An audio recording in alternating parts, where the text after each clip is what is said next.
তাই না? তো বলার উদ্দেশ্য হলো এটাই যে নিজের হাত আর নিজের পিঠ যদি হয় তো ওই চুলকার মজা হবে আলাদা, আর পরের হাত আর পরের পিঠ যদি হয় তো ও মজা হবে আলাদা। তো গায়ের ইমাম, মৌলভী, মুফতি, ইমাম সাহেব, তালবিব সাহেব আপনার বাপ মার জন্য দোয়া করবে, ও মজা হবে আলাদা, আর আপনার ছেলে মেয়ে আপনার জন্য দোয়া করবে, ওই মজাটা হবে আলাদা। কথা বুঝতে পারলেন? তো সুতরাং ছেলে মেয়েদেরকে এরকম তৈরি করো যাতে আপনার জন্য হাত উঠিয়ে আল্লাহ দরবারে দোয়া করতে পারে। তো যে হাদিসটা আপনাকে শোনাতেছিলাম, হাদিসটা লিখে দিয়ে যে পুনরায় আবার আসতেছি। তো তিনি বললেন যে নবী আমার উহুদের যুদ্ধে যারা শাহাদাত বরণ করেছিলেন তাদের কবরকে নবী আমার জিয়ারত করলেন। জিয়ারত করার পরে নবী আমার মসজিদে নববীর মিম্বারের উপরে দাঁড়ালেন। দাঁড়ানোর পরে আমার রাসূল কায়নাত সাল্লাল্লাহু তাআলা আলাইহি ওয়াসাল্লাম সাহাবীদেরকে বললেন যে ওগো আমার সাহাবীরা বলো আমি এই জায়গা থেকে কি দর্শন করতেছি। তো বললেন ইয়া রাসূলুল্লাহ আপনি ভালো জানেন, আপনি বলে দিন। তো সঙ্গে সঙ্গে আমার শাহনশাহে জিবাকার, মদিনাকে তাজদার, আহমদে মুক্তার, নবীকে সত্তার, দোনো জাহানের মালিক মুক্তার আমার রাসূলুল্লাহ বলেন রব্বে কাবার কসম এই জায়গা থেকে আমি দাঁড়িয়ে দাঁড়িয়ে আল্লাহ হাউজে কাউসার দর্শন করতেছি। একটু আওয়াজ দিয়ে বলবেন না এ আজিজারে মুহতারাম। তাহলে বোঝা গেল যে নবীর চোখকে আল্লাহ এই রকম করেছেন, নবীর চক্ষু মুবারককে আল্লাহ এই রকম করেছেন যে নবী আমার এই পৃথিবীর বুকে দাঁড়িয়ে হাউজে কাউসার দর্শন করতে পারেন। এ আজিজারে মুহতারাম, সুতরাং আপনাদের নিকটে আরজ করব যে নবীর দেখার মতো কারো দেখা হবে না। আরে হ্যাঁ হ্যাঁ আমি এটা ভালো করে জানি এই পৃথিবীর বুকে সকলে দর্শন করতে পাই, এই পৃথিবীর বুকে আলেম দেখতে পাই, পৃথিবীর বুকে মৌলভী দেখতে পাই, পৃথিবীর বুকে মুফতি দেখতে পাই, পৃথিবীর বুকে কারি দেখতে পাই, পৃথিবীর বুকে ফারিস্তা দেখতে পাই, পৃথিবীর বুকে জিবরাইল দেখতে পাই, পৃথিবীর বুকে মিকাইল দেখতে পাই, পৃথিবীর বুকে ইসরাফিল দেখতে পাই, পৃথিবীর বুকে ইসরাইল দেখতে পাই, পৃথিবীর বুকে মিকাইল দেখতে পাই, পৃথিবীর বুকে তীর দেখতে পাই, পৃথিবীর বুকে পীরজাদা দেখতে পাই, পৃথিবীর বুকে গাউস দেখতে পাই, পৃথিবীর বুকে কুতুব দেখতে পাই। কিন্তু নবী আমার বলেন ইন্নী আরা মালা তারাউ, যেটা আমি দর্শন করি পৃথিবীর বুকে ওটা কেউ দর্শন করে না। অর্থাৎ নবী আমার যেটা দর্শন করে ওটা কেউ দর্শন করতে পারে না। নবী আমার বলেন ইন্নী আসমা মালা তাসমাউন, যেটা আমি দর্শন করি ওটা কেউ দর্শন করে না। ইন্নী আসমা, যেটা আমি শ্রবণ করি ওটা কেউ শ্রবণ করতে পারে না। তাহলে বলেন মুসলমান যেটা নবী দেখতে পান ওটা আমাদের পক্ষে দেখা সম্ভব হবে? একটু কথা বলেন না, হবে না। তাহলে নবী আর আমরা কি একই রকম হতে পারবো? হওয়া যাবে। কিন্তু আজ বর্তমান সময় এক শ্রেণীর মানুষ নবীকে আমাদের মতো বলে আখ্যায়িত করে। বলে উনি তো আমাদের মতোই মানুষ। একটু নাউজুবিল্লাহ বলে জোর করি, নবী আমাদের মতো মানুষ নয়। আমার আপনার দ্বারাতে গুনাহ হয়, আমার আপনার দ্বারাতে পাপ হয়, আমার আপনার দ্বারাতে অন্যায় হয়। আচ্ছা বলেন তো নবীর কোনো পাপ ছিল? নবীর কোনো গুনাহ ছিল? নবী কোনদিন অন্যায় করেছেন? নবীকে পাপী বলা যাবে, গুনাহগার বলা যাবে? জি না। কারণ নবীকে আমার আল্লাহ বেমিসাল করে, উদাহরণহীন করে, তুলনাহীন করে, মহামানব করে পৃথিবীর বুকে পাঠিয়েছেন। এখন যদি কোনো জ্ঞানপাপী মানুষ, যদি কোনো জ্ঞানপাপী মানুষ এই যুক্তি যদি দেয় যে নবীরও দুই হাত ছিল আমাদেরও দুই হাত আছে, নবীরও দুই পা ছিল আমাদেরও দুই পা আছে, নবীও খেয়েছেন আমরাও খাচ্ছি, নবীও বিবাহ শাদী করেছেন আমরাও করছি, নবীরও বাচ্চা কাচ্চা হয়েছে আমাদেরও হচ্ছে, তো নবীও যাই হলো আমরাও তাই হলাম। তো তাকে আমি বলবো ভাই বাড়ির দিকে তাকাও, বাড়িতে তোমার বিবিও আছে, তোমার মাও আছে, তোমার বিবিও একজন মহিলা, তোমার মাও একজন মহিলা, তোমার বিবিরও দুই হাত, মায়েরও দুই হাত, বিবিরও দুই পা, মায়েরও দুই পা, বিবিরও মাথায় চুল, মায়েরও মাথায় চুল, তোমার মা তোমাকে জন্ম দিয়েছে, আর তোমার বিবি তোমার সন্তান জন্ম দিয়েছে। আচ্ছা ভালো করে বলেন তো, তাই বলে কি বিবিকে মা আর মাকে বিবি ভাবা যাবে? এই জোরে বলেন না, কখনো ভাবা যাবে না। যদি কোনো ব্যক্তি বিবিকে মায়ের জায়গায়, মাকে বিবির জায়গায় ব্যবহার করে, তো যেমন ওর বাড়ি অলি তালাক হয়ে যাবে, ওই রকম যদি কোনো ব্যক্তি নিজেকে নবীর জায়গায় আর নবীকে নিজের জায়গায় বসানোর চেষ্টা করে, তাহলে বাড়ি অলি তালাক হবে না, ঈমান তালাক হবে। কথা ক্লিয়ার? সুতরাং নবীকে আমাদের মতো বলা যাবে না। নবীর চোখ কে আল্লাহ কেমন করেছিলেন, নবীর চোখ মোবারক কি আল্লাহ রাব্বুল আলামিন কেমন করেছেন। আরেকটা হাদিস শরীফ শোনাবো। হ্যাঁ, বিরক্ত হচ্ছেন না তো আপনারা? আপনারা ঘুমিয়ে গেছেন মনে হয়েছে দিগো। না না, নিষ্কার মানুষ এমনি তো মানুষ নাই, এমনি তো মানুষ নাই, তারপরে 4 খান মানুষ, তার মধ্যে 3.5 খান ঘুমাইছে, 8 খান জেগে আছে। তাহলে হয় একটু আপনারা জাগ্রত যদি থাকেন তো কিছুক্ষণ আলোচনা করবো। যদি বলেন যে না মুফতি সাহেব আর শুনবো না, তাহলে আমাদেরকে হাইতে চুয়া করে চলে যাবো, যেটা আসল কাজ নাকি ভাবছি। তাছাড়া আর কি, এটাই তো শেষ কাজ।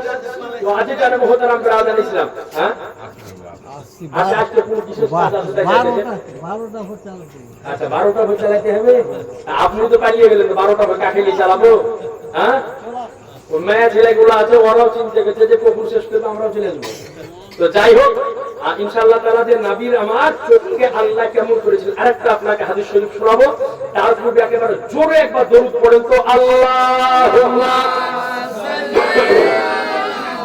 সাইয়্যিদিনা মাওলানা মুহাম্মদ ওয়া আলা আলি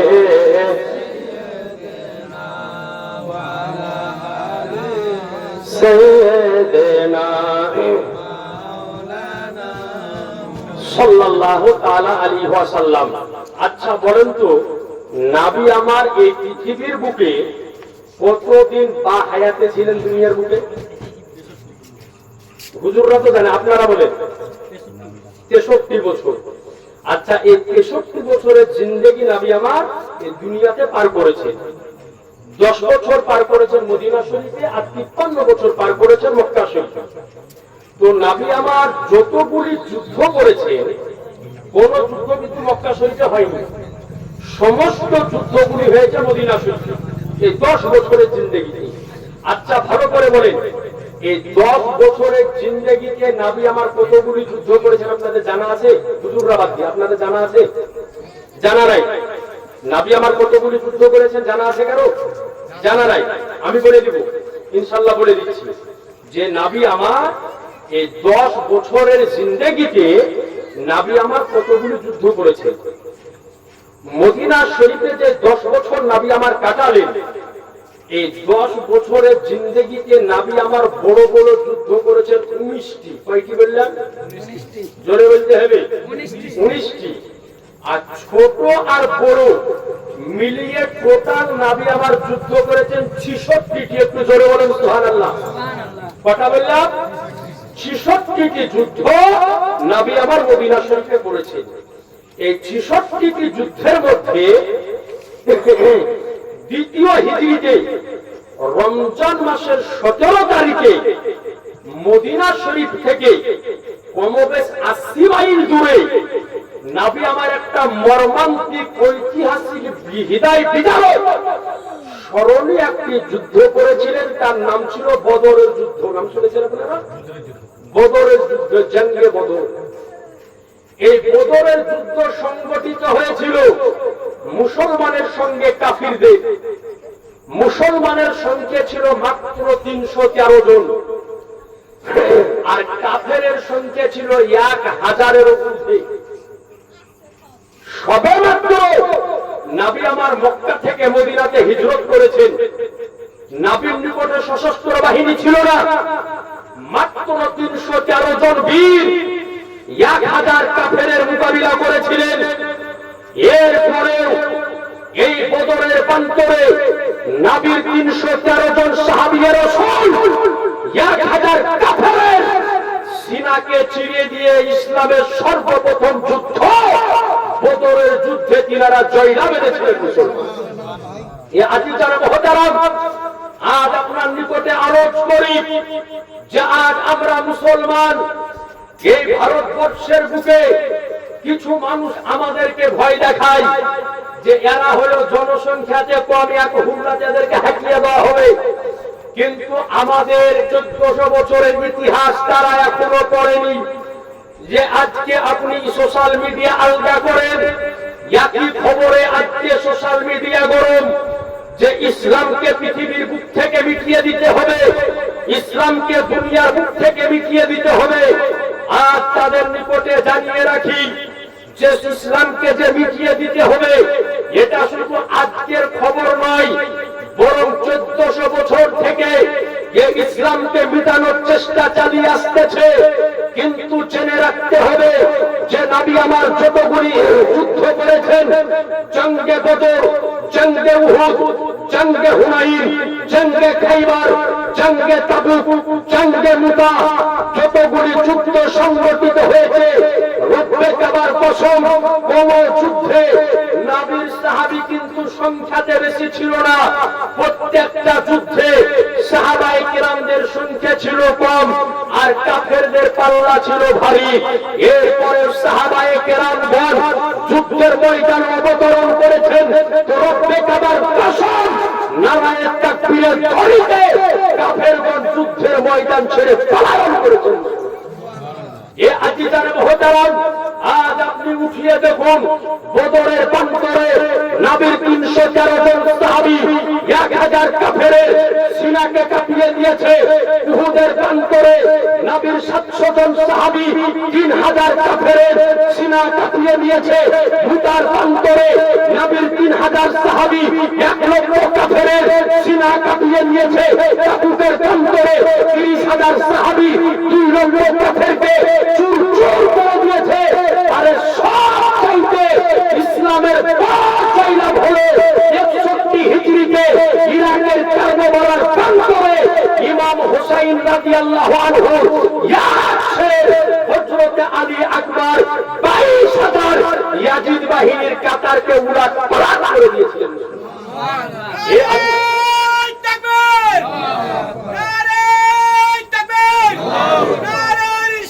ইয়া রাসূলুল্লাহ, ইয়া রাসূলুল্লাহ, ইয়া রাসূলুল্লাহ, আল্লাহু আকবার, জিন্দাবাদ। ইয়া আজিজান মুহতারাম, আজ আপনার নিকটে আরোপ করি, সুতরাং আমাদেরকে ভয় দেখিয়ে কোনো লাভ হবে না। তার কারণ হলো এই ইসলামের জন্য জান দেওয়া, প্রাণ দেওয়া আমরা কারবালার ময়দান থেকে শিখে এসেছি। আরে জেনে রাখতে হবে যে একজন মুমিন দুশমনি যদি কারো সাথে করে তবু নবীর জন্য করবে, আর দোস্তি যদি কারো সঙ্গে করে তবু আমার নবীর জন্য করবে। আজকে জেনে রাখতে হবে যারা আমাদেরকে ভয় দেখায় এরা এখনো জানে না যে কারবালার প্রান্তরে এই ইসলামকে বাঁচানোর জন্য আমার ইমাম হুসাইন রাদিয়াল্লাহু তাআলা আনহু যদি নিজের 6 মাসের বাচ্চা আলী আসগারের সিনাকে ফেলে তাজা রক্ত যদি দিতে পারে তো ইমাম হুসাইন চলে গিয়েছে, কিন্তু ইমাম হুসাইনের গোলামেরা এখনো জীবিত রয়েছে।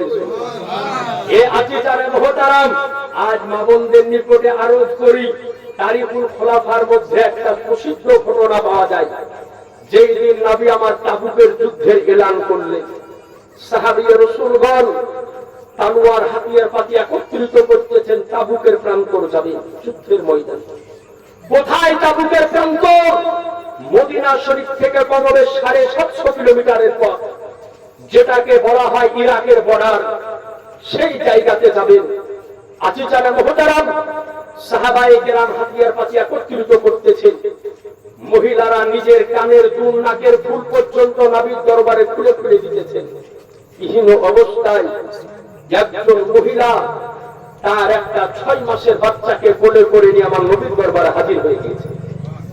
হাজির হয়ে যাওয়ার পরে বলছেন, ইয়া রাসূলুল্লাহ, যুদ্ধের দামামা আপনি বাজিয়ে দিয়েছেন।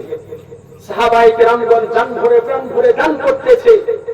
আমার স্বামী যুদ্ধের ময়দানে শহীদ হয়ে গিয়েছে, আমার নিকটে স্বামী নাই যে আপনার সাথে দিব।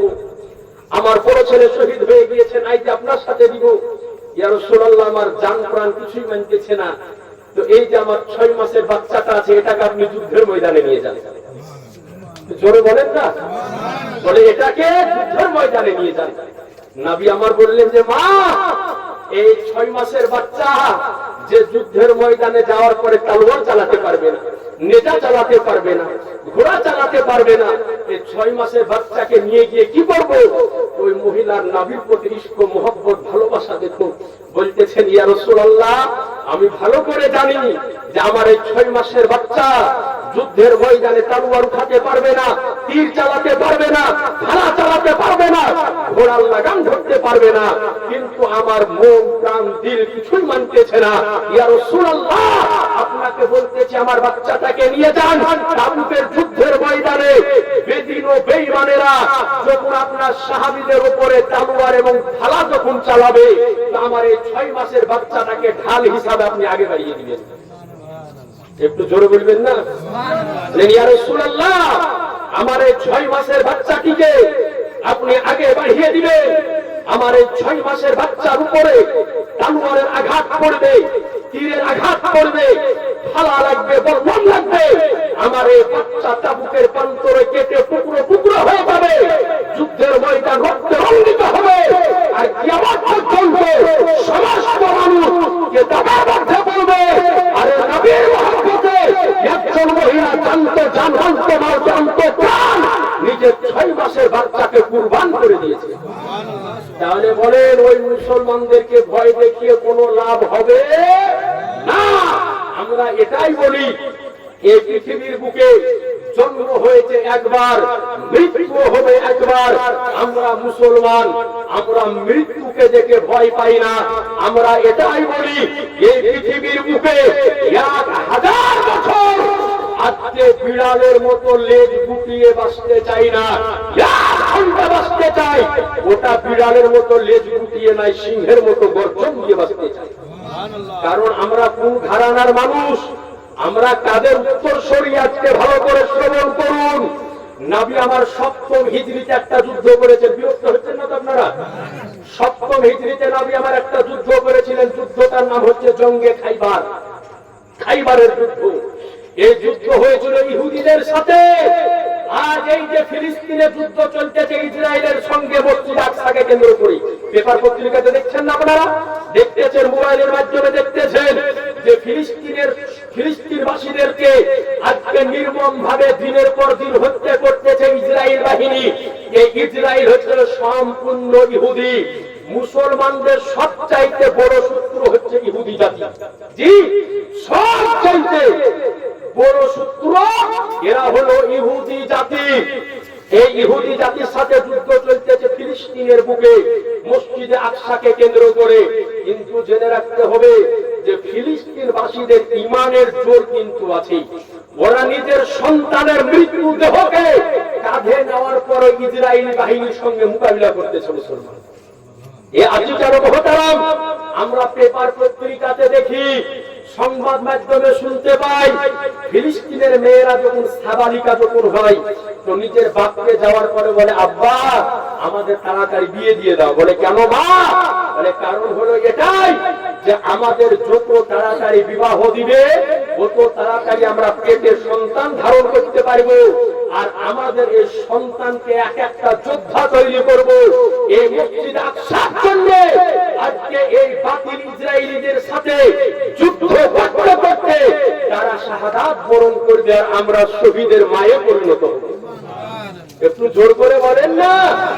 এ আজিজার মুহতারাম, এই জঙ্গে খাইবার অনুষ্ঠিত হয়েছিল। জঙ্গে খাইবার হয়েছিল ইহুদিদের সঙ্গে 7ম হিজরিতে। কি নিয়ে? খাইবারের প্রান্তরে 8টা বড় বড় কেল্লা ছিল, দুর্গ ছিল। এই দুর্গকে দখল করাকে কেন্দ্র করে পরপর 2 দিন যুদ্ধ চলল। দুর্গ কিন্তু দখল হলো না, যুদ্ধের ফলাফল ঘোষণা হলো না। দ্বিতীয় দিন সাহাবীগণ নবীর নিকটে বলতেছেন, ইয়া রাসূলুল্লাহ, 2 দিন যুদ্ধ চালালাম, যুদ্ধের জয়লাভ কিন্তু আসলো না, কি করা যায়? তো নবী আমার বললেন যে তোমরা চিন্তা করিও না, আগামীকাল সকাল বেলাতে এমন একজনের হাতে আমি ইসলামের ঝান্ডাটা ধরিয়ে দিব, যে ব্যক্তিকে আল্লাহ আল্লাহর রাসূল ভালোবাসে আর ওই ব্যক্তিও আল্লাহ আল্লাহ রসুলকে ভালোবাসে, তার হাত দিয়ে এই খাইবারের যুদ্ধ আল্লাহ তোমাদের দিকে জয়লাভ দান করে দিবে। কিন্তু কার হাতে দিবে নবী কিন্তু এই কথা বললেন না। সাহাবীদের চোখের ঘুম হারাম হয়ে গেল। চিন্তা করছেন নবী না জানি সকালবেলাতে কার হাতে দিবে। যেমন ধরেন যে আপনাদের এই জিসমাত তোলা, আপনাদের এলাকার বিধায়ক যিনি আছেন বা মেম্বার যিনি আছেন, প্রধান যিনি আছেন, আসার পরে যদি বলে যে জিসমাত তোলার একজন লোকের নামে অ্যাকাউন্টে 2 কোটি টাকা এসেছে, কিন্তু কার নামে এসেছে আমি নাম বলবো না, গায়ের লোকের ঘুম হবে। রাত্রির বেলাতে বাড়ি আড়িয়ে তাহাজ্জুদের নামাজ পড়ে দোয়া করবে আল্লাহ সকালে যেন আমার নামটা বাড়ায়, নাকি বলছেন? হ্যাঁ, যে আল্লাহ সকালে যেন আমার নামটা বাড়ায়। নামাজ কোনদিন না পড়লে ওই দিন পড়বে, দেখবেন যে ওই দিন মুহূর্তে ফজর আপনি টাকা দিতে পারবেন না। তো সাহাবায়ে কেরাম বলেন যে আমাদের চোখের ঘুম হারাম হয়ে গেল। হযরত ওমর ফারুক বলেন যে আমি জীবনে অনেক রাত পার করেছি, কিন্তু এত বড় রাত আমি পার করিনি। ঘুমই আসে না, যে শুধু চিন্তা করছি যে সকালবেলা তো নবী